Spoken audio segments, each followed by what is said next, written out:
Definite గా దీని వెనుక ఏదో ఒక పెద్ద శక్తి ఉండే అవకాశం అయితే కనబడుతోంది. మరి డొనాల్డ్ ట్రంప్ ని ఎవరు అంతమొందించాలనుకున్నారు? ఉగ్రవాదుల? డొనాల్డ్ ట్రంప్ అంతమొందించేందుకు ప్లాన్ చేసింది ఉగ్రవాదుల, లేదా ఇంకెవరైనా ఉన్నారా, లేదా ఏదైనా ఇతర దేశాలకు సంబంధించి ఆయన కీడు చేశారు? అటు ఇరాన్కి ఇజ్రాయెల్కి మధ్య యుద్ధంలో ఇరాన్కి సపోర్ట్ నిలబడ్డారు, ఉక్రెయిన్ రష్యా యుద్ధంలో యుక్రెయిన్ వైపు నిలబడ్డారు. ఇలా ప్రతి దాంట్లో కూడా ఆయన ప్రమేయం ఉంది కాబట్టి డొనాల్డ్ ట్రంప్ ని అంతమొందించాలని ఎవరో ఒకరు భారీ కుట్రకి తెరలేపడి కనబడుతోంది. సో మన కొలీగ్ సచిన్ జాయిన్ అవుతున్నారు. సచిన్, సో ప్రస్తుతానికి డొనాల్డ్ ట్రంప్ హత్యకు కుట్ర చేశారని తెలుస్తోంది. ఎవరు చేస్తుండొచ్చు? ఆయన లోపల దేశంలో వ్యతిరేకత ఎదుర్కొంటున్నారు, వేరే దేశాల నుంచి వ్యతిరేకత ఎదుర్కొంటున్నారు. ఏకంగా ఆయన ప్రాణాలు తీయాలనే ఆలోచన ఎవరికి వచ్చి ఉంటుంది?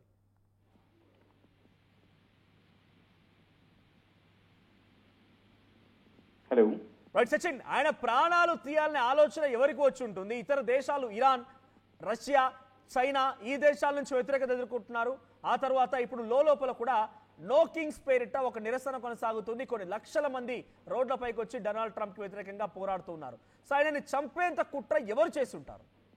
రైట్, ట్రంప్ మీద రోజు రోజుకి అమెరికాలో వ్యతిరేకత వ్యక్తం అవుతోంది. ఆ వ్యతిరేకత పతాక స్థాయికి చేరుకుంది అనే అంశానికి సంబంధించి ఇప్పుడు తాజాగా జరిగిన ఈ కాల్పుల ఉదంతమే కారణం అని చెప్పుకోవచ్చు. లేకపోతే కాల్పుల ఈ ఉదంతమే ఒక ఎగ్జాంపుల్ కింద చెప్పుకోవడంలో ఎటువంటి అతిశక్తి లేదనే చెప్పుకోవాలి. ఇక్కడ మనోజ్, నేను ఎందుకు ఈ మాట అంటున్నా అంటే తాజాగా ఈ మధ్య జరిగిన ఘటనలకు సంబంధించి మాట్లాడుకున్న సందర్భంలో ఎక్కడ వినిపించుకోవట్లేదు, అంటే దేశానికి పనికొచ్చేలా తన నిర్ణయం ఉండట్లేదు అనేది అక్కడ సిచ్యువేషన్ కి సంబంధించి.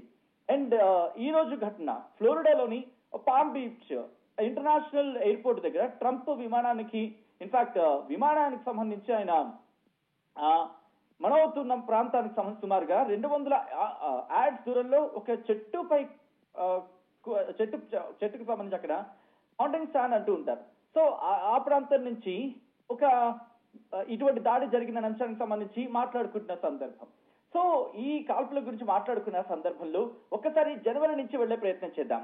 జనవరి నుంచి నేను ఎందుకు అంటున్నానంటే దాదాపుగా ట్రంప్ జనవరి 20న అటు ఇటుగా పోయి జనవరి అనుకుందాం, జనవరిలో తన ప్రమాణ స్వీకారం చేసిన దగ్గర నుంచి ఈ రోజు అంటే అక్టోబర్ దాదాపుగా సుమారుగా 10 నెలలు అనుకుందాం. ఈ 10 నెలల కాలంలో అమెరికా కలిసి వచ్చేలా ఏం చేశాడు?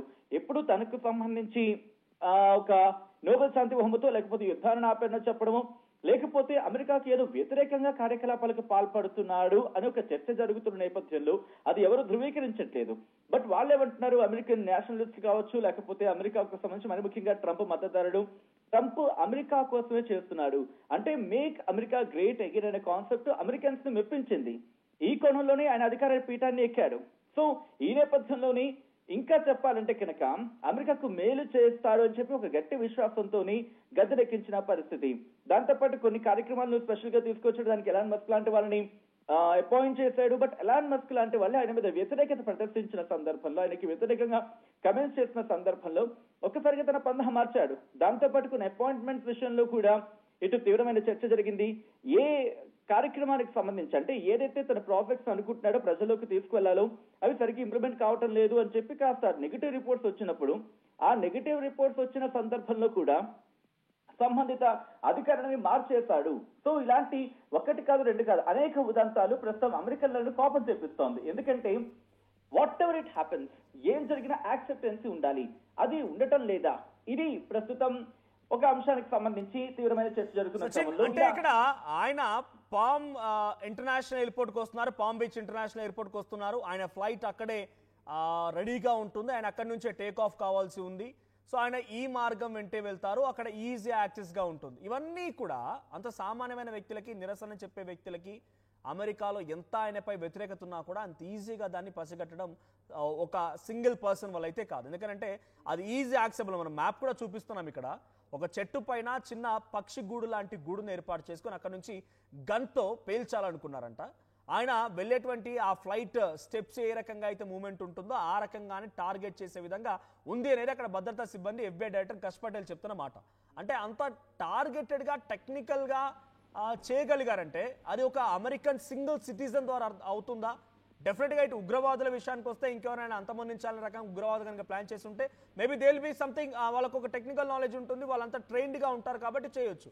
కానీ ఒక సామాన్య వ్యక్తికి సాధ్యమవుతుందా? ఇది అమెరికన్ సిటిజన్స్ పని అయి ఉంటుందా, లేదా ఇతర వ్యక్తుల పని అయి ఉంటుందా? ఎలా చూడాలి? Right, interesting question. ఇంకా చెప్పాలంటే గుడ్ క్వశ్చన్ కింద చెప్పుకోవచ్చు. ఎందుకు ఇంత మాట అంటున్నానంటే ఇక్కడ మరి ముఖ్యంగా మళ్ళీ ఒకసారి జనవరికి వెళ్ళే ప్రయత్నం చేస్తే అక్కడి నుంచి ఏమంటున్నాడు, ఎవరైతే ఇటు అమెరికాలో అక్రమ వలసదారులు ఉంటున్నారో వాళ్ళని నేను పంపించేస్తాను అంటే తన యుద్ధం కేవలం ప్రపంచ దేశాలలో ఉగ్రవాదం మీదే కాదు, ఇలా అక్రమ వలసదారులకు సంబంధించి అంటూ కూడా. అప్పుడు కూడా మీరు చూస్తుంటే కొంతమంది అన్నారు, మేము ట్రంప్ కి ఓటేస్తున్నాం, మమ్మల్ని ఎలా అక్రమ వలసదారులు అంటాడు, అండ్ మేము ఓటేసి తప్పు చేస్తావా అనే అభిప్రాయాన్ని వెలుబుచ్చిన సందర్భం అక్కడ అమెరికన్లకు సంబంధించి.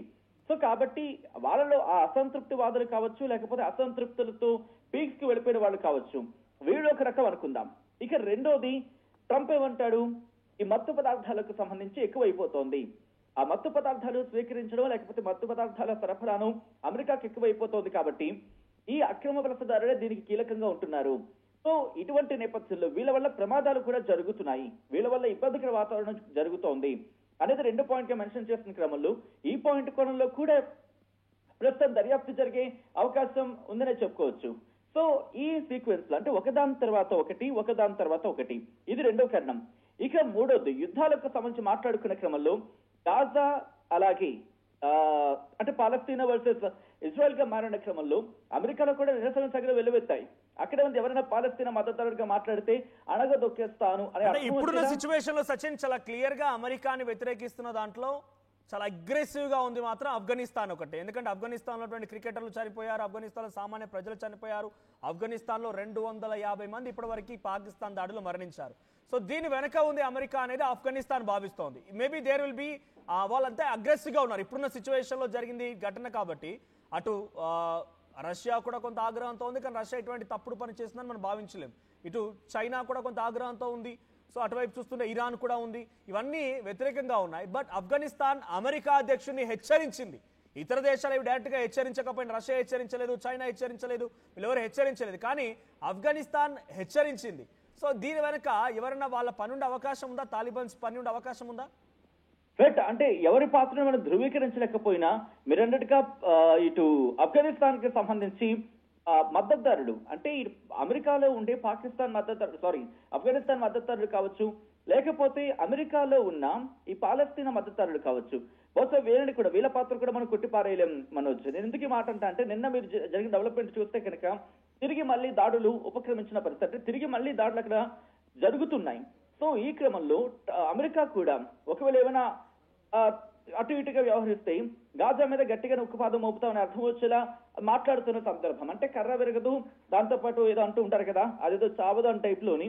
సో అలాగా వ్యవహారం ఉంది. సో ఇప్పుడు ఈ క్రమంలో అమెరికా మీద కూడా ఇటు వ్యతిరేకత వ్యక్తం అవ్వచ్చు, ఎందుకంటే పిఎస్జీలు అంటున్న సందర్భంలో సపోర్టివ్ గా లేదు అని ఒక చర్చ జరుగుతోంది. సో ఆఫ్ఘనిస్తాన్ పాత్రకు సంబంధించి ఇక్కడ క్వశ్చన్ రైజ్